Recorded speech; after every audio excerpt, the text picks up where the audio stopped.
एक बार फिर से मैं आप लोगों के लिए रिपीट कर रहा हूँ, एनियलिंग प्रोसेस में क्या क्या इम्प्रूवमेंट होते हैं, कुछ इसकी क्या चेंजेस आते हैं मटेरियल में। Making the material soft for ease of machinability, मतलब मशीनेबिलिटी प्रॉपर्टी को इंक्रीज करने के लिए एनियलिंग प्रोसेस किया जाता है, हीट ट्रीटमेंट प्रोसेस किया जाता है। मतलब सॉफ्ट मटेरियल सॉफ्ट बनेगा तो उतना इजीली मशीन्ड होगा लेथ मशीन में। तो सॉफ्ट बनाने के लिए अपन क्या करते हैं, एनियलिंग प्रोसेस करते हैं। दूसरा, it refines and removes the structural inhomogeneity. तो जैसे कि मटेरियल अगर स्ट्रेन हार्डनिंग मटेरियल की होती है तो वो इरेगुलर साइज एंड शेप का ग्रेन्स बनने लगती हैं। तो अपन को फिर से उसको रिक्रिस्टलाइन करना होता है, मटेरियल को फिर से ग्रेन्स को फिर से रिक्रिस्टलाइन करना होता है। तो उस केस में जो हीट ट्रीटमेंट करनी पड़ती है, रिकवरी करने के बाद उसके बाद रिक्रिस्टलाइजेशन जो प्रोसेस है उसमें हीट ट्रीटमेंट से अपन का रिक्रिस्टलाइजेशन होता है मटेरियल का। तो वो जो हीट ट्रीटमेंट प्रोसेस होती है उसको अपन क्या बोलते हैं, एनियलिंग हीट ट्रीटमेंट प्रोसेस। तीसरा, it removes the entrapped gases. Entrapped gases क्या होती हैं, वो क्या आपको एंट्रैप्ड गैसेस में वहां मिलेंगे जहां पे आपका प्रोडक्ट है वो कास्टिंग प्रोसेस से बनता है। जो प्रोडक्ट जैसे कि अलमारी वगैरह बनते हैं कास्टिंग प्रोडक्ट से बनते हैं। बहुत सारे और बनते हैं, वो अपन फोर्थ सेमेस्टर में डिस्कस करेंगे। तो कास्टिंग, ये एंट्रैप्ड गैसेस इज मतलब कास्टिंग डिफेक्ट, ठीक है। तो उसमें क्या होता है, मोल्टन मेटल में गर्म होता है, मोल्टन मेटल मोल्ड में फिल किया जाता है तो उसमें जो गैस पास निकलती हैं, कुछ सॉलिड होने के बाद कुछ गैसेस अंदर ही रह जाती हैं। कुछ गैसेस अंदर ही रह जाती हैं, तो मतलब वो आपका क्या कहलाता है, एंट्रैप्ड गैसेस का डिफेक्ट कहलाता है इन कास्टिंग प्रोसेस। तो उस केस में अगर आपका प्रोडक्ट है वो मतलब कास्टिंग किया हुआ प्रोडक्ट है, उसकी अपन को हीट ट्रीटमेंट प्रोसेस करनी है और एंट्रैप्ड गैसेस को रिमूव करना है, तो अपन क्या करेंगे, एनियलिंग प्रोसेस का यूज करेंगे। चौथा है, it changes the physical and mechanical property. बिल्कुल है, जब मटेरियल आपका स्ट्रेन हार्डेंड होता है तो उसमें हार्डनेस मटेरियल की बहुत ज्यादा होती है और ब्रिटलनेस भी बहुत ज्यादा होती है। जैसे ही अपन हीट ट्रीटमेंट प्रोसेस करते हैं, कौन सी, एनियलिंग हीट ट्रीटमेंट प्रोसेस करते हैं, तो मटेरियल का रिक्रिस्टलाइजेशन होता है। मटेरियल का रिक्रिस्टलाइजेशन होने की वजह से उसकी मैकेनिकल प्रॉपर्टीज और फिजिकल प्रॉपर्टीज में चेंजेस आते हैं। जैसे कि हार्डनेस आपका डिक्रीज हो जाता है, हार्डनेस डिक्रीज हो जाता है मटेरियल का। और डिक्रीज हो जाता दूसरा, है, डक्टिलिटी डिक्रीज हो जाती मटेरियल आपका ब्रिटल से डक्टाइल बन जाता है। मटेरियल आपका ब्रिटल से डक्टाइल बन जाता है। लास्ट है सबसे इम्पोर्टेंट आपका, इट रिलीजेस द इंटरनल और रेसिडुअल स्ट्रेसेस। ये आप लोगों के साथ डिस्कस पहले भी किया हुआ था जब स्ट्रेन हार्डनिंग पर आ रहा था। तो जब रिकवरी रिक्रिस्टलाइजेशन और ग्रेन ग्रोथ अपन क्यों करते हैं, अपन इसलिए करते हैं क्योंकि इसमें जब भी स्ट्रेन हार्डनिंग मटेरियल का स्ट्रेन हार्डनिंग किया जाता है, या फिर अपन बोले हीट ट्रीटमेंट प्रोसेस के केस में बोले, जब मटेरियल को अपन मार्टेनसाइट बनाते हैं, मार्टेनसाइट कैसे बनाया जाता है, जब वाटर कूलिंग करते हैं, तो वो भी आएगा, मार्टेनसाइट भी आएगा आगे चल के। तो अपन जब उसमें मार्टेनसाइट बनाते हैं तो वो क्या होता है, उसके अंदर मटेरियल के अंदर जो ग्रेन बाउंड्रीज है वहां पे इंटरनल स्ट्रेसेस जनरेट होते हैं, जिसको अपन क्या कहते हैं, क्रिटिकल रिजॉल्व शेयर स्ट्रेस। वो क्रिटिकल रिजॉल्व शेयर स्ट्रेस बढ़ते जाता है जब तो आपका मटेरियल की स्ट्रेंथ बढ़ती जाती है। एक टाइम आता है क्रिटिकल रिजॉल्व शेयर स्ट्रेस इतना ज्यादा हो जाता है तो बाउंड्री दो ग्रेन्स के बीच में बाउंड्री टूटने लगती है।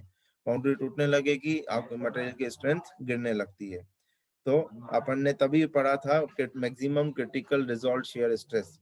क्रिटिकल रिजॉल्व शेयर स्ट्रेस अपन ने इसीलिए ही पढ़ा था। अब उसमें रिजॉल्व शेयर स्ट्रेस आ गई है, इंटरनल स्ट्रेसेस जिसको अपन रेसिडुअल स्ट्रेसेस भी कहती हैं। तो उसको अगर मटेरियल के अंदर वो रहेंगे तो फिर कभी भी वो मटेरियल आपका डक्टाइल नहीं हो पाएगा। तो मटेरियल को की इंटरनल स्ट्रेसेस को रिलीज करने के लिए अपन को क्या करना पड़ता है, एनियलिंग हीट ट्रीटमेंट प्रोसेस करनी पड़ती है, ठीक है। अब एनियलिंग हीट ट्रीटमेंट प्रोसेस तीन तरह के मैंने आप लोगों को बताए थे। एक तो फुल एनियलिंग, दूसरा प्रोसेस एनियलिंग, तीसरा स्पीरियोडाइजिंग एनियलिंग। तीन तरह के एनियलिंग प्रोसेस होते हैं। फुल एनियलिंग में तो आपको सारी प्रॉपर्टीज ये वाली जो अपन को चाहिए, जैसे मैंने आप लोगों को 5 प्रॉपर्टीज डिस्कस की हैं, वो जितनी भी आपको चाहिए वो पूरी आपको फुल एनियलिंग में मिलेंगी। आप full annealing heat treatment process करेंगे तो। अगर हमें हमें मान लीजिए हमें डक्टिलिटी को इम्प्रूव नहीं करना है, मटेरियल की डक्टिलिटी को इम्प्रूव नहीं करना है, पर इंटरनल स्ट्रेसेस को रिमूव करना है, रिलीज करना है या फिर रिमूव करना है, रिलीज करना है, इंटरनल स्ट्रेसेस को रिलीज करना है, तो उसके लिए अपन क्या करेंगे, प्रोसेस एनियलिंग करेंगे। मतलब एक एग्जांपल ले रहा हूँ, आगे चल के अपन पढ़ेंगे। तो मतलब एक प्रॉपर इनमें से कुछ प्रॉपर्टी अपन को चाहिए, कुछ प्रॉपर्टी नहीं चाहिए, तो उस केस में अपन प्रोसेस एनियलिंग या फिर स्पेयर्ड एनियलिंग करेंगे। ठीक है, कभी कभी अपन को चाहिए रहता है ना कि भाई, जैसे एग्जांपल ले रहा हूँ, मैंने एग्जांपल ये लिया, जैसे कि मटेरियल की डक्टिलिटी को अपन को इम्प्रूव नहीं करना है, हमें बस उसमें मटेरियल में जो रेसिडुअल स्ट्रेसेस आ गए हैं उनको रिलीज करना है। तो उस केस में अपन या तो प्रोसेस एनियलिंग यूज करेंगे या तो स्पीरियोडाइजिंग एनियलिंग प्रोसेस यूज करेंगे। ठीक है, तो सबसे पहले आपका फुल एनियलिंग अच्छे से देखना। बहुत कॉमन पॉइंट्स होते हैं, बहुत ज्यादा कंफ्यूजिंग होता है, कॉमन पॉइंट्स होते हैं, इसीलिए अपन को दिक्कत आती है। जब अपन एग्जाम देते हैं तो भूल जाते हैं कि किसमें कितना टेम्परेचर था, किसमें हाइपोयूटेक्टोइड पे ऊपर था, हाइपर यूटेक्टोइड पे नीचे था। ये चीजें अपन पहले डिस्कस कर चुके हैं, इस डायग्राम का यूज करके अभी फिर से यूज करेंगे। मैंने वैसे कल लास्ट क्लास में एनियलिंग आपको दिखाया था, फुल एनियलिंग रेंज। ये आप देख सकते हैं, ये जो ग्रीन वाला पोर्शन है ये एनियलिंग रेंज है, जिसको अपन फुल एनियलिंग भी कहते हैं।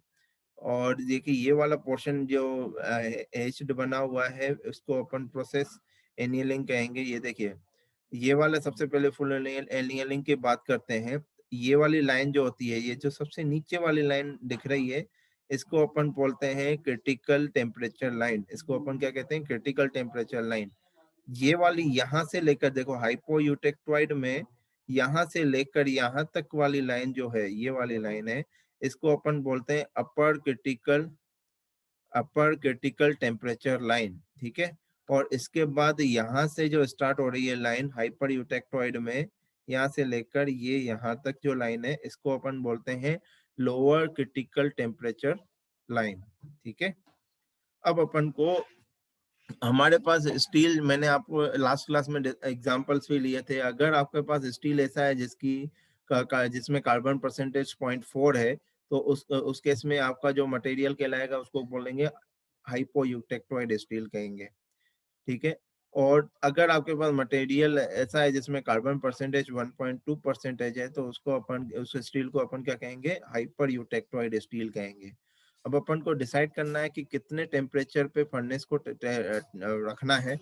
भाई अगर हमें एनियलिंग हीट ट्रीटमेंट प्रोसेस करनी है, एनियलिंग हीट ट्रीटमेंट प्रोसेस करनी है, और मटेरियल को कितने टेम्परेचर पे रखें, कितने टेम्परेचर पे रखें और कितनी देर के लिए रखें, तो वो उस केस में अपन यहाँ पे ये डायग्राम क्या बताएगा आपको, टेम्परेचर रेंज बताएगा कि कहाँ कितने टेम्परेचर से कितने टेम्परेचर तक आपको फर्नेस में टेम्परेचर को सेट करना है। ठीक है, जैसे हाइपोयूटेक्टोइड स्टील है, ये आपका अपर क्रिटिकल टेम्परेचर लाइन है, और जो ग्रीन लाइन जो दिख रही है उस लाइन से ऊपर दिख रही है, उस लाइन से ऊपर दिख रही है। तो यहाँ पे क्या किया जाता है, तो इसमें जैसे डेफिनेशन ये बनेगी, मैं डेफिनेशन पढ़ रहा हूँ। फुल एनियलिंग पहले देख ले। In this type of annealing all the three basic improvement take place, that is removal of the all crystal imperfection, improvement in the machinability and releases the internal stresses. ठीक है, इसमें तीन तरह की आपको प्रॉपर्टीज मिलेंगी अगर फुल एनियलिंग आप हीट ट्रीटमेंट प्रोसेस करते हैं।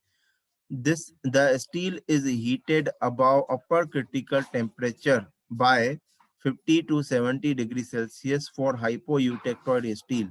अगर आपका मटेरियल हाइपोयूटेक्टोइड स्टील है, जैसे कि 0.4% कार्बन है, तो उस केस में आपको अगर एनियलिंग हीट ट्रीटमेंट प्रोसेस करनी है तो आपको कितना टेम्परेचर सेट करना पड़ेगा, अबव अबव अपर, ये अपर क्रिटिकल टेम्परेचर लाइन है, तो अबव अपर क्रिटिकल टेम्परेचर लाइन आपको टेम्परेचर सेट करना पड़ेगा, वो भी कितना, 50 से 70 डिग्री सेल्सियस।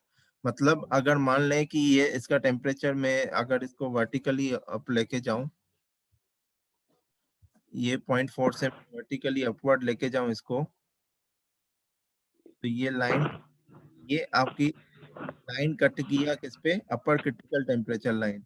तो 0.4% कार्बन के लिए क्रिटिकल टेम्परेचर टेम्परेचर कितना है, अपर क्रिटिकल टेम्परेचर है कितना 850, ठीक है 850 है। तो आपको अगर एनियलिंग हीट ट्रीटमेंट प्रोसेस करनी है, अगर एनियल हीट ट्रीटमेंट करना है तो आपको 850 से 50 डिग्री सेल्सियस से लेके 70 डिग्री सेल्सियस से ज्यादा आपको आपको एनियलिंग टेम्परेचर सेट करना है। मतलब 850 प्लस 50 कितना होता है 900, 900 से 920 के 900। 900 से 920 के बीच में आपको टेम्परेचर रखना है। मतलब आपको डिसाइड करना है कि 900 से 920 डिग्री सेल्सियस आपको फर्नेस में टेम्परेचर सेट करना है, ठीक है। तो आपको आइडिया मिल गया यहाँ पे कि इस डायग्राम से आइडिया मिल जाता है कि अपन को इस और आइडिया आपको डायग्राम, इस डायग्राम से ही नहीं, आपको आयरन कार्बन डायग्राम से भी मिलेगा, क्योंकि यही लाइन आपको आयरन कार्बन डायग्राम में दिखती है। मैंने लास्ट क्लास में दिखा चुका हूँ, फिर से एक बार दिखा रहा हूँ। आयरन कार्बन डायग्राम भी एक बार फिर से दिखा रहा हूँ। आयरन कार्बन डायग्राम में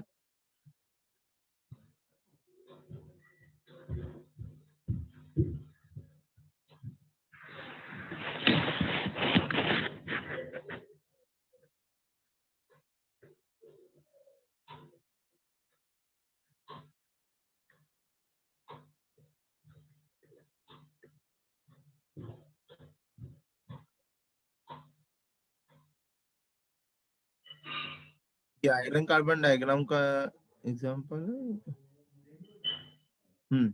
आयरन कार्बन डायग्राम ये तो कितने परसेंट कार्बन तक है, 2% कार्बन तक है। ये देखिए ये बना हुआ है, ये 2% कार्बन तक है, जिसमें ये यूटेक्टोइड पॉइंट है। तो यहाँ से लेकर यहाँ तक पॉइंट उन्होंने डायग्राम में 0.8 लिखा हुआ है, अपन ने आयरन कार्बन डायग्राम में 0.76 दिखाया है यूटेक्टोइड पॉइंट, ठीक है। तो आप कॉमन दिखा सकते हैं, जो याद करने की जरूरत, उसके लिए अलग से याद करने की जरूरत नहीं है, 0.76 भी लिखेंगे तो गलत नहीं होगा। तो यहाँ से लेकर यहाँ तक आपका क्या है हाइपो यूटेक्टोइड, और यहाँ से लेकर यहाँ तक आपका क्या है 2.14 तक आपका क्या है हाइपर यूटेक्टोइड। तो उसमें जो ये वाली लाइन है, ये वाली लाइन, ये वाली लाइन जो दिख रही है, ये वाली लाइन आपकी क्या है अपर क्रिटिकल टेम्परेचर लाइन। और इसके बाद 0.7 के बाद आपको जो यहाँ से लेकर ये हॉरिजॉन्टल लाइन जो दिख रही है 2% तक, वो लोअर क्रिटिकल टेम्परेचर लाइन है, ठीक है। तो अपन को डायग्राम याद करने की जरूरत नहीं है, इसको काटोगे यहाँ से लेकर यहाँ तक काटोगे तो ये ऐसा ही दिखेगा, बस ये लाइन नहीं बनानी है, ठीक है। बस ये वाली लाइन बनाइए, ये वाली लाइन बनाइए, ये भी लाइन बनी हुई है देखिए, ठीक है। आया समझ में। तो हाइपोयूटेक्टोइड के लिए आपको टेम्परेचर का आइडिया फेज डायग्राम में भी मिलता है। फर्नेस में कितने टेम्परेचर पे अपन को सेट करना है, कौन सी प्रोसेस करेंगे उस पर डिपेंड करता है, ठीक है। तो सबसे पहले the steel is heated above, steel is heated above upper critical temperature by 50 से 70 degree Celsius for hypoeutectoid steel, and also 50 से 70 degree Celsius above lower critical temperature for hyper eutectoid steel. अब हाइपर यूटेक्टोइड देखिए ये क्या है, अगर hyper eutectoid steel है, अगर हाइपर यूटेक्टोइड स्टील है तो उस केस में आपका आपको क्या सेट करना पर टेम्परेचर कितना सेट करना है above lower critical temperature line, ये लाइन है आपकी। और देखिए यहाँ पे बना भी हुआ है, हैच किया हुआ है इसको, और ये देखो बना हुआ है हार्डनिंग और एनियलिंग रेंज। तो एनियलिंग रेंज आपकी एक तो हाइपो में इतनी मिलेगी यहाँ से लेकर यहाँ तक, और हाइपर में यहाँ से लेकर यहाँ तक। अगर आपका मटेरियल हाइपर यूटेक्टोइड है, जैसे एग्जांपल मैंने लिया 1.2%, तो मैं इसको तो हमें कितना, अब अगर डिसाइड करना है कि कितना टेम्परेचर लेना है फॉर एनियलिंग प्रोसेस, तो सबसे पहले लेके जाएंगे लोअर क्रिटिकल टेम्परेचर पे इसको, ये लोअर क्रिटिकल टेम्परेचर, ठीक है। वैसे आपको पता है कितना है 727 होता है, ठीक है।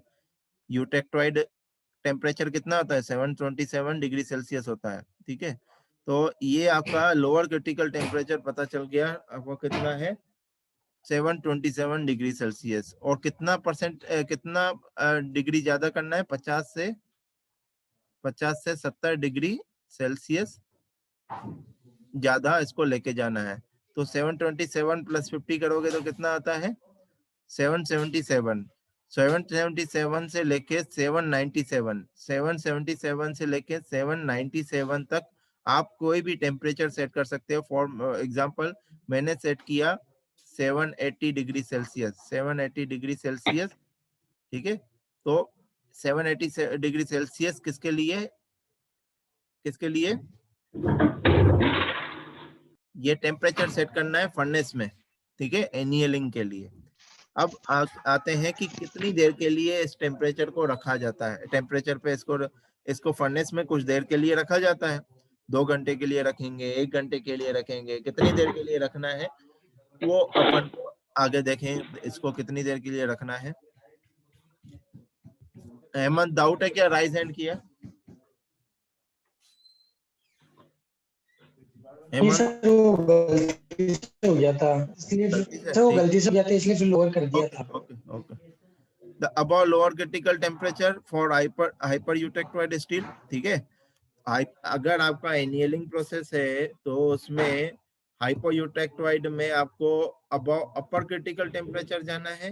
हाइपरयूटेक्टोइड स्टील है तो अबव लोअर क्रिटिकल टेम्परेचर जाना है, ठीक है। और कितना जाना है? 50 से 70 डिग्री सेल्सियस ऊपर जाना है, ठीक है। समझ में आ गया? समराइज कर लिया इसको, अब आप समझिए। Then holding at this temperature for sufficient time, मतलब sufficient time का मतलब ये हो गया कि आपको जितना टाइम आप रख सकते हो ज्यादा उतना टाइम रखें। मतलब ऐसा ना कि पिघलने लगे आपका भाई मटेरियल। अगर ज्यादा टाइम तक अगर उसको रखेंगे फर्नेस में, भले ही वो मेल्टिंग टेम्परेचर पे नहीं है, भले ही वो मेल्टिंग टेम्परेचर पे नहीं है, फिर भी वो पिघलने लगेगा। अब आपको मान लो कि 2 घंटे तक रखना है, 2 घंटे अगर आपने पूरे दिन के 24 घंटे तक रख लिया तो वो पिघलने लगेगा उसमें। वो मतलब पूरा पिघला हुआ नहीं दिखाएगा, आपका सेमी बन जाएगा, सेमी सॉलिड बन जाएगा वो, ठीक है। सेमी सॉलिड बन जाता है। तो आपको पता होना चाहिए कितनी देर तक आप रखना चाहिए आपको, ठीक है। जितना ज्यादा देर तक रख सकते हैं उतने ज्यादा देर तक रखेंगे फर्नेस में उसको, उतने ही टेम्परेचर पे। जैसे कि मैंने आपका 1.2% कार्बन है, मतलब वो हाइपर यूटेक्टोइड स्टील है, तो मैंने 780 डिग्री सेल्सियस पे फर्नेस सेट कर दिया है। और उसके बाद मैंने उसको मटेरियल को वहां पे डाल दिया फर्नेस में, और मैंने उसको रख दिया 3 घंटे के लिए, ठीक है। 3 घंटे तक वो 780 डिग्री सेल्सियस पे गर्म होगा, ठीक है। 780 डिग्री सेल्सियस पे 3 घंटे तक गर्म होगा। अब ये आपका पोर्शन हो गया सफिशिएंट टाइम तक, holding at this temperature for the sufficient time, ठीक है। तो 3 घंटे सफिशिएंट टाइम मतलब 3 घंटे हो गया, एग्जांपल लिया 3 घंटे। आप जितना ज्यादा रख सकते हैं उतना ज्यादा रखें, depending on the thickness of the material. अब मटेरियल की थिकनेस कम होगी तो कम टाइम के लिए रखें, ठीक है। और मटेरियल की थिकनेस ज्यादा है तो ज्यादा टाइम तक के लिए भी रख सकते हैं, ठीक है। जितना कम टाइम होगा, कम थिकनेस होगी, आप लोग एक हीट ट्रीट में हीट ट्रांसफर में एक आएगा आपका रिलेशन आएगा, जिसको मैं अभी लिख रहा हूँ। Q इज इक्वल टू होता है KA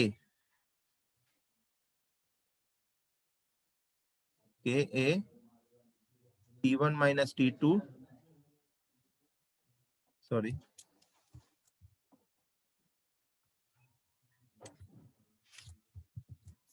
T1 minus T2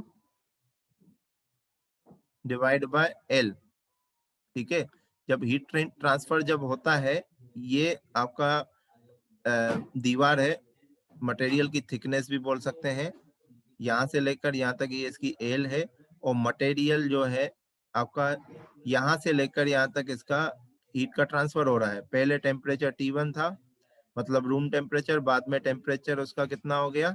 780 degree Celsius, ठीक है। 780 डिग्री सेल्सियस हो गया, तो मतलब हीट का ट्रांसफर ये हो रहा है। तो एल देखिए, जितना आपका एल ज्यादा होगा हीट उतना कम, हीट उतना कम, एल जितना ज्यादा हीट उतना कम। तो उस केस में अपन ये भी कह सकते हैं कि जितना उल्टा भी सोचें, उल्टा भी सोचें, अगर कांस्टेंट टेम्परेचर पे रखना मतलब ये आपका कांस्टेंट है, ये तो कांस्टेंट है, ठीक है। एरिया भी कांस्टेंट है, लेंथ भी कांस्टेंट है। तो डिपेंड किस पे करता है? ये पूरा के पे डिपेंड कर रहा है। और के क्या है, के क्या है, हीट कंडक्टिविटी। कंडक्टिविटी जो होती है, हीट कंडक्टिविटी, वही बताती है कि कितने टाइम तक ये झेल सकता है। ठीक है, ये प्रॉपर्टी है मटेरियल की ही प्रॉपर्टी होती है conductivity, conductivity of the heat conductivity of the material. ठीक है, इसकी यूनिट किलोवाट पर, ये कुछ ऐसे होती है, किलोवाट पर मीटर, मीटर केल्विन, पर मीटर केल्विन। ठीक है, पर मीटर केल्विन, ये इसकी यूनिट होती है। तो वॉट आ गया, वॉट आ गया मतलब न्यूटन मीटर पर सेकंड आ गया। ठीक है, रेट आ गया, इसमें पर सेकंड आ गया मतलब रेट आ गया। तो जितना ज्यादा आप की लेंथ होगी उतना ज्यादा के होगा, जितना ज्यादा के होगा उतना कम टाइम ये होगा, है ना।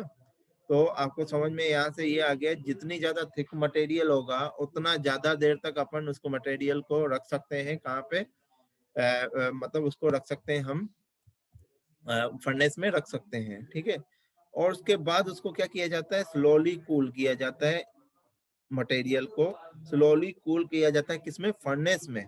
फर्नेस में कूल किया जाता है at the rate of 10 degree Fahrenheit पर सेकंड। ये फ़ारेनहाइट है।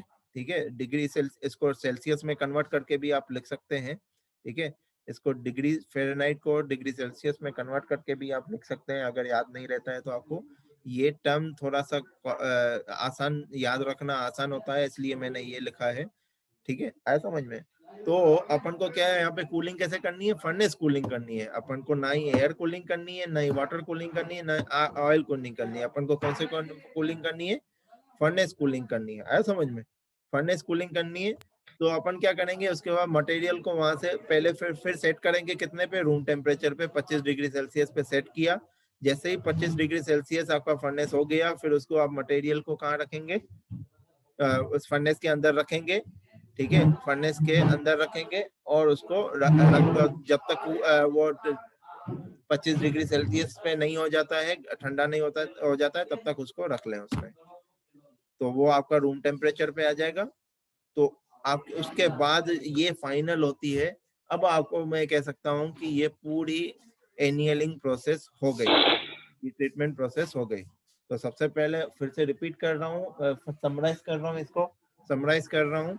अगर मटेरियल आपका हाइपोयूटेक्टोइड स्टील है तो आपको एनियलिंग हीट ट्रीटमेंट प्रोसेस करनी है। तो आपको टेम्परेचर कितना लेना है, अबव अपर क्रिटिकल टेम्परेचर लाइन। ठीक है, और कितना लेना है, 50 डिग्री सेल्सियस ऊपर। ठीक है, और अगर आपका मटेरियल हाइपर यूटेक्टोइड स्टील है, हाइपर यूटेक्टोइड स्टील है, तो आपको टेम्परेचर कितना लेना है, above lower critical temperature line, और कितना, 50 से 70 डिग्री सेल्सियस अबव। ठीक है, ये टेम्परेचर का सेट हो गया। उसके बाद अपन को उसके बाद होल्ड करना है, फर्नेस में ही रखे रहना है थोड़ी देर के लिए, और सफिशिएंट टाइम तक रखना है, जितना ज्यादा टाइम तक रख सकते हैं, depending of the upon the thickness of the material. ठीक है, जो आपका जो ऑब्जेक्ट है उसके थिकनेस पे डिपेंड करता है कि आप ये चीजें आपको पता चलेंगी जब लिटरेचर रिव्यू करोगे।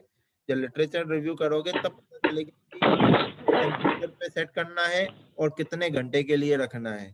जब अपन प्रोजेक्ट करते हैं तो अपन उसको मटेरियल के बारे में पूरा पढ़ते हैं, मटेरियल के बारे में पढ़ते हैं, वो कितना टेम्परेचर झेल सकता है, कितनी देर तक झेल सकता है, ये सब उसमें आपको जानकारी मिलती है जब पढ़ते हैं। तो तभी आप हीट ट्रीटमेंट कर पाते हो मटेरियल का। ठीक है, तो यहाँ पे जैसे मैंने एल्यूमिनियम पे काम किया हुआ है, तो मेन्यू एल्यूमिनियम का कोई भी एल्यूमिनियम को कम टेम्परेचर पे 200 से 450 डिग्री सेल्सियस तक ही कर पाते हैं, मैक्सिमम 450।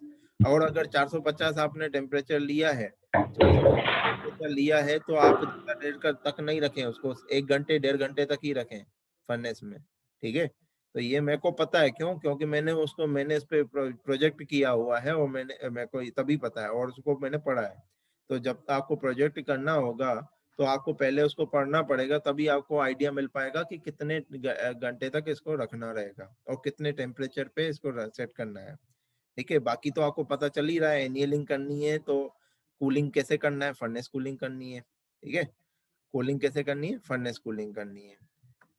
तो समझ में आ गया फुल एनियलिंग, ठीक है। अब this slow cooling result into perlite and ferrite in the hypoeutectoid. Hypoeutectoid आपका स्टील है तो वो किस में कन्वर्ट करके देगा, आफ्टर एनियलिंग हीट ट्रीटमेंट आपको किस में कन्वर्ट करके देगा, पर्लाइट या फिर फेराइट में कन्वर्ट करके देगा। और अगर हाइपर यूटेक्टोइड स्टील है, हाइपर यूटेक्टोइड स्टील था आपका, स्टील था, तो वो पर्लाइट एंड सीमेंटाइट में कन्वर्ट करके देगा। अब आप खुद ही सोचिए, पर्लाइट और फेराइट क्या है आपका, वहां वो क्या है, वो डक्टाइल मटेरियल है कि नहीं है, डक्टाइल मटेरियल है। पर्लाइट आपका डक्टाइल मटेरियल है कि नहीं है, याद करो। मैंने आपको बताया था 2% के बाद अगर कार्बन को बढ़ाते जाएंगे तो उसमें 2% के बाद बढ़ाते जाते हैं तो अपन को सीमेंटाइट मिलने लगता है। कि सीमेंटाइट मिलने लगता है तो वो सीमेंटाइट क्या होता है, ब्रिटल होता है। बताया कि नहीं बताया, जितना ज्यादा कार्बन परसेंटेज बढ़ता जाता है उतना ज्यादा मटेरियल ब्रिटल होता जाता है। और आपको पर्लाइट और फेराइट कितने परसेंटेज में मिलता है, 0.022 और 0.76, ठीक है। तो उस पे आपको 0.76 पे पर्लाइट प्लस फेराइट मिलता है, अल्फा प्लस Fe3C मिलता है। अल्फा प्लस Fe3C को अपन क्या कहते हैं, पर्लाइट कहते हैं। तो वो आपको मिलता है 0.76% कार्बन में। तो वो आपका कौन सा मटेरियल होता है, डक्टाइल मटेरियल होता है, ठीक है। इसके बाद है पहले मैं अटेंडेंस ले लेता हूँ, 4 मिनट का टाइम पड़ा हुआ है, आप लोग नहीं देंगे। एक जना गायब हो गया है, कौन था पता नहीं। अभिषेक जोशी आया है, अंकित मेहर आया है,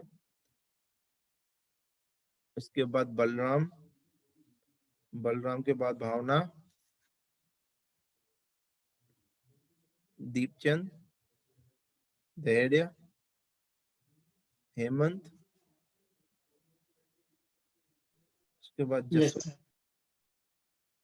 कार्तिक, खुशीराम, कृष्णा ने कब ज्वाइन कर लिया, कृष्णा, मनराज,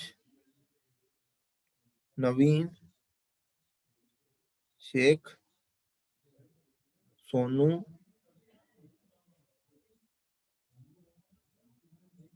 विनोद, विश्वजीत।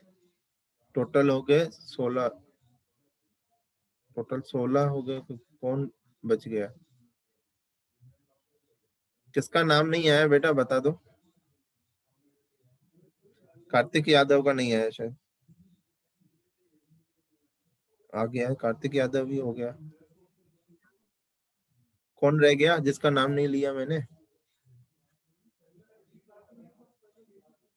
सर 17 होने चाहिए ना। एक तो आप भी। 17 होने चाहिए ना, मेरे पास 16 हो रहे हैं वो। हेमंत हो गया, अभिषेक हो गया, अंकित, बलराम, भावना, दीपचंद, धैर्य, कार्तिक, खुशीराम, कृष्णा, मनराज, नवीन,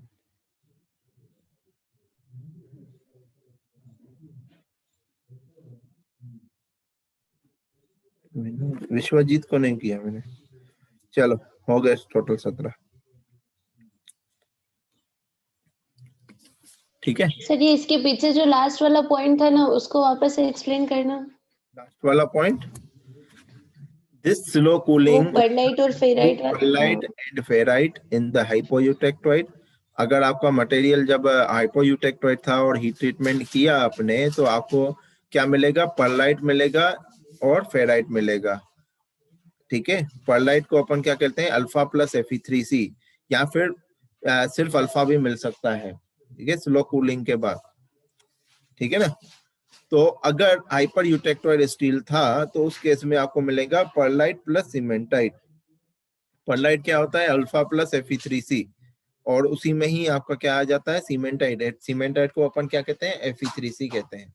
और दोनों आपके जो मटेरियल है पर्लाइट और फेराइट, ये दोनों कौन सी डक्टाइल प्रॉपर्टी होती है, ठीक है, आया समझ में। अब उसके बाद है process annealing. it is usually carried out to remove the internal residual stresses in the material from the previous cold worked material to make it suitable for the next process. तो आपका जो कोल्ड वर्कड मटेरियल यहाँ पे मैंने किया है, cold working क्या होती है, मैंने क्या बोला था, जब रिक्रिस्टलाइजेशन टेम्परेचर से कम टेम्परेचर पे अगर अपन वर्किंग करते हैं तो उसको बोलते हैं कोल्ड वर्किंग, ठीक है, ऑपरेशन, है ना, ये बताया था। और जो आपका स्ट्रेन हार्डनिंग जो प्रोसेस होती है वो क्या है, कोल्ड वर्क मटेरियल होता है, वो क्या होता है, कोल्ड वर्कड मटेरियल होता है, ठीक है, कोल्ड वर्कड मटेरियल होता है। तो मतलब यही जो आपका जो स्ट्रेन हार्डनिंग के बाद जो मटेरियल मिलता है, अब उसमें इंटरनल जो स्ट्रेसेस, अब इसमें क्या है, तीन तरह से के इम्प्रूवमेंट मिलते हैं। पहला